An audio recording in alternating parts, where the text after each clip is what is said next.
بسم اللہ الرحمن الرحیم۔ آج سے کروڑوں سال پہلے اللہ تبارک و تعالیٰ نے اس کائنات کو تخلیق فرمایا اور پھر حضرت آدم علیہ السلام کے ذریعے اس کائنات کے اندر انسانی زندگی کی بنیاد رکھی۔ اس طرح اللہ تبارک و تعالیٰ نے اس روئے زمین کے اوپر بے شمار قوموں کو آباد فرمایا اور ان قوموں کی طرف اپنے بے شمار انبیاء کرام کو مبعوث فرمایا۔ ہر ایک قوم کی طرف مختلف انبیاء کرام ان کی رشد و ہدایت کے لیے تشریف لائے، یہاں تک کہ 1,24,000 کم و بیش انبیاء کرام علیہم السلام اس روئے زمین پر جلوہ افروز ہوئے۔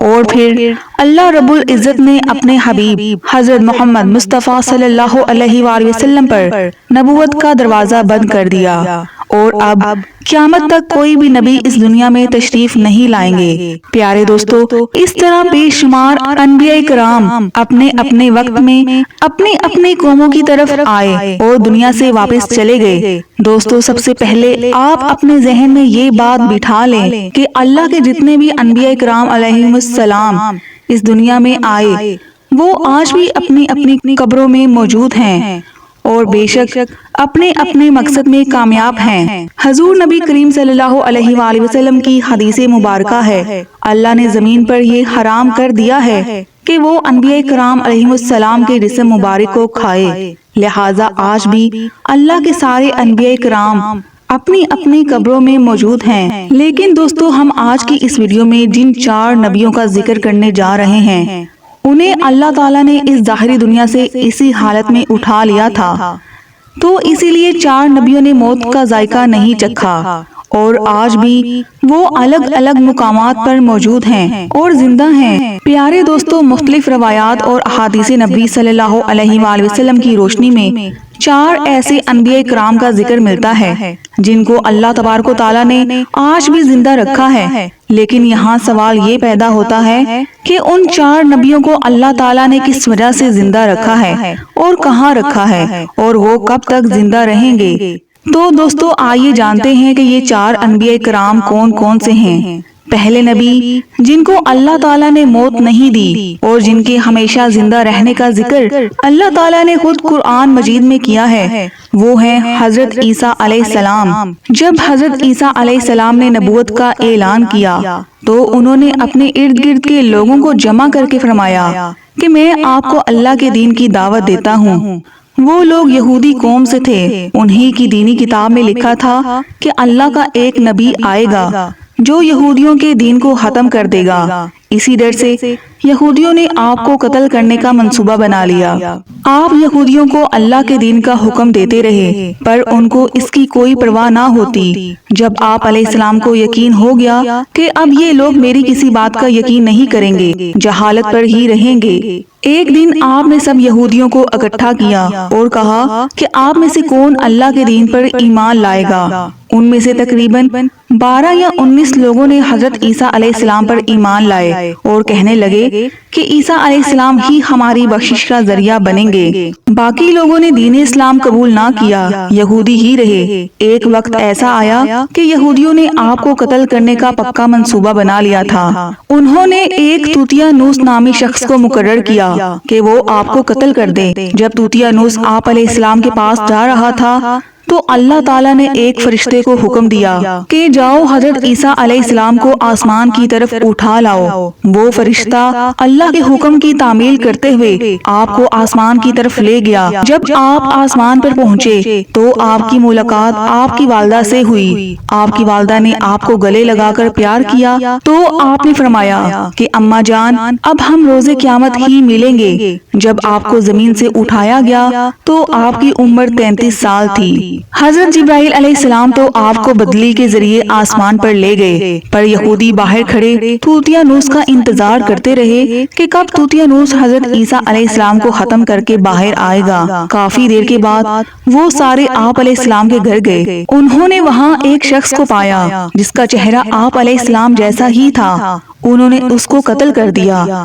قتل کرنے کے بعد انہوں نے دیکھا کہ یہ چہرہ تو عیسیٰ علیہ السلام جیسا ہی ہے، پر یہ تو ہمارا بھیجا ہوا طوطیانوس ہی ہے۔ وہ یہ ماجرا دیکھ کر 2 گروہوں میں تقسیم ہو گئے۔ اور آپس میں ہی لڑنے جھگڑنے لگے۔ اس لڑائی میں بہت زیادہ یہودیوں کا قتل ہوا۔ اللہ تعالیٰ نے سورہ نساء کی آیت نمبر 157 تا 158 میں اس واقعہ کو یوں بیان فرمایا ہے، اور ان کے اس کہنے یعنی فخریہ دعویٰ کی وجہ سے بھی کہ ہم نے اللہ کے رسول مریم کے بیٹے عیسیٰ مسیح کو قتل کر ڈالا ہے، حالانکہ انہوں نے نہ ان کو قتل کیا اور نہ انہیں سولی چڑھایا، مگر ہوا یہ کہ ان کے لیے کسی کو عیسیٰ علیہ السلام کا ہم شکل بنا دیا گیا۔ اور بے شک جو لوگ ان کے بارے میں اختلاف کر رہے ہیں وہ یقیناً اس قتل کے حوالے سے شک میں پڑے ہوئے ہیں۔ انہیں حقیقت حال کا کچھ بھی علم نہیں مگر یہ کہ گمان کی پیروی کر رہے ہیں، اور انہوں نے عیسیٰ کو یقیناً قتل نہیں کیا بلکہ اللہ نے انہیں اپنی طرف آسمان پر اٹھا لیا،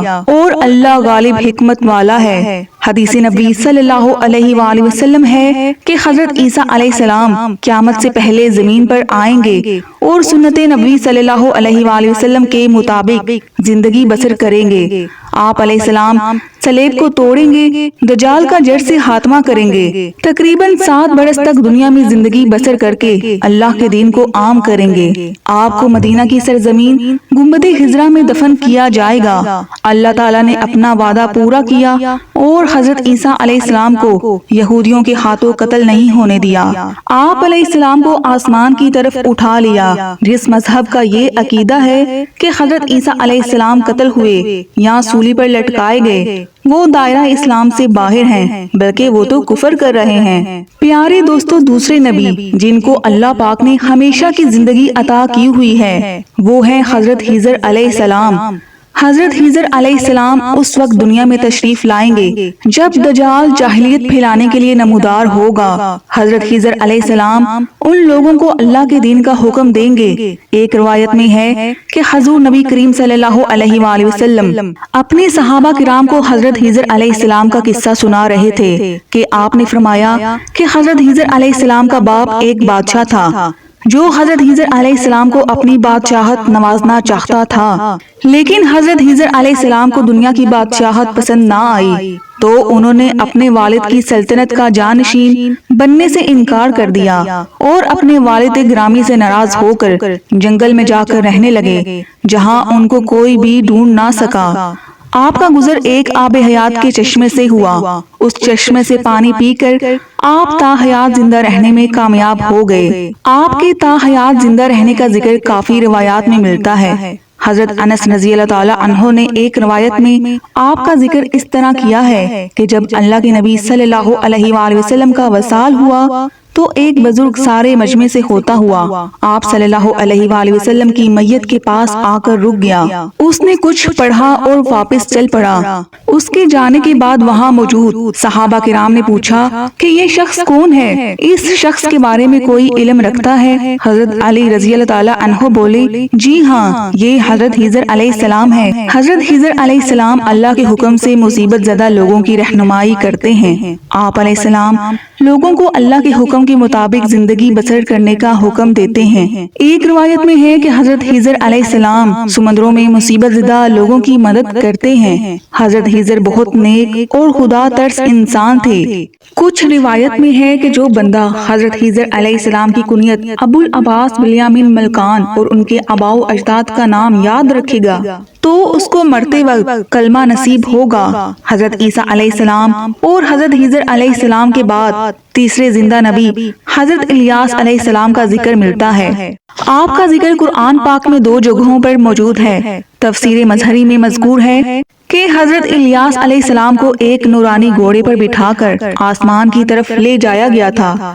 حضرت انس رضی اللہ تعالی عنہ سے مروی ہے کہ میرا اور حضور صلی اللہ علیہ وآلہ وسلم کا گزر ایک پہاڑی سے ہوا۔ وہاں سے گزرتے ہوئے ہمیں ایک آواز سنائی دی، اے اللہ مجھے بھی حضرت محمد صلی اللہ علیہ وآلہ وسلم کا امتی بنا دے۔ یہ آواز سنتے ہی اللہ کے نبی نے مجھے فرمایا، اے انس اس آواز کا پتہ لگاؤ یہ کون ہے۔ حضرت انس رضی اللہ تعالی عنہ فرماتے ہیں کہ میں جب اس پہاڑی کے اندر گیا تو کیا دیکھتا ہوں کہ ایک سفید پوش بزرگ اللہ کی عبادت میں مشغول تھے۔ جب انہوں نے مجھے دیکھا تو کہا، اے بندے تو محمد صلی اللہ علیہ وآلہ وسلم کا صحابی ہے؟ حضرت انس نے ہاں میں جواب دیا۔ اس بندے نے کہا کہ میرا سلام محمد صلی اللہ علیہ وآلہ وسلم کو پہنچا دو، اور محمد صلی اللہ علیہ وآلہ وسلم سے عرض کرنا کہ حضرت الیاس علیہ السلام آپ کو ملنا چاہتے ہیں۔ میں نے واپس آ کر حضرت الیاس علیہ السلام کا پیغام آپ کو دیا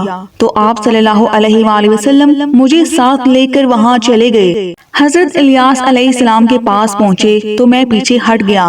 حضرت محمد صلی اللہ علیہ وآلہ وسلم اور حضرت الیاس علیہ السلام کافی دیر تک آپس میں بات چیت کرتے رہے۔ اللہ کی طرف سے آسمان سے کھانا نازل ہوا تو حضور صلی اللہ علیہ وآلہ وسلم نے مجھے بھی پاس بلا لیا۔ ہم تینوں نے مل کر کھانا کھایا۔ جب کھانا ختم ہوا تو میں نے دیکھا کہ ایک سفید پرندہ آسمان سے نیچے کی طرف آ رہا ہے۔ وہ حضرت الیاس علیہ السلام کے پاس آیا تو حضرت الیاس علیہ السلام اس پر سوار ہو کر آسمان کی طرف چلے گئے۔ کچھ علماء نے لکھا ہے کہ حضرت خضر اور حضرت الیاس علیہ السلام ہر رمضان شریف میں بیت المقدس میں تشریف لاتے ہیں اور روزہ رکھتے ہیں۔ حج کے موقع پر حج بھی ادا کرتے ہوئے مکہ مکرمہ میں دکھائی دیتے ہیں۔ یہ دونوں نبی علیہ السلام بر اور بحر میں مصیبت زدہ لوگوں کی مدد کرتے ہیں۔ چوتھے نبی جو ابھی تک زندہ ہیں وہ حضرت ادریس علیہ السلام ہیں کہ جن کے بارے میں زندہ ہونے کی روایت ملتی ہے۔ قرآن مجید کی سورہ مریم کی آیت 56 تا 57 میں آپ کا ذکر اس طرح ملتا ہے، وہ ایک نیک پرہیزگار انسان اور نبی تھے کہ اللہ تعالیٰ نے حضرت ادریس علیہ السلام کو جنت سے اٹھا لیا تھا۔ شب معراج کے موقع پر چوتھے آسمان پر حضور صلی اللہ علیہ وآلہ وسلم اور حضرت ادریس علیہ السلام کی ملاقات ہوئی تھی۔ حضرت ادریس علیہ السلام کا چھٹے آسمان پر ہونے کا بھی ذکر ملتا ہے۔ حضرت ادریس علیہ السلام زمین کی سیر و سیاحت کے ساتھ ساتھ اللہ کے ذکر میں مشغول رہتے تھے۔ حضرت ابن عباس رضی اللہ تعالیٰ عنہ نے فرمایا کہ حضرت ادریس علیہ السلام ایک درزی کا کام کرتے تھے۔ آپ کپڑوں کی سلائی کرتے جاتے اور اللہ کا ذکر بلند کرتے جاتے تھے۔ جب شام ہوتی تو آپ کی نیکیاں بے تحاشا ہو جاتی ہیں۔ زمین پر رہنے والے انسانوں میں سب سے زیادہ نیکیاں آپ کی اللہ کے ہاں شمار ہوتی تھیں۔ آپ کو زندہ آسمان کی طرف اٹھا لیا گیا تھا، پر آپ نے موت کے فرشتے سے کہا کہ مجھے موت کا مزہ چکھنا ہے۔ آپ کے کہنے پر موت کے فرشتے نے آپ کی جان نکال لی اور پھر اللہ کے حکم سے آپ کو دوبارہ زندہ کر دیا۔ آپ نے فرشتوں سے درخواست کی کہ میں دوزخ کو دیکھنا چاہتا ہوں، پھر آپ کو دوزخ میں لے جایا گیا۔ پھر آپ نے جنت کی سیر کرنے کا کہا۔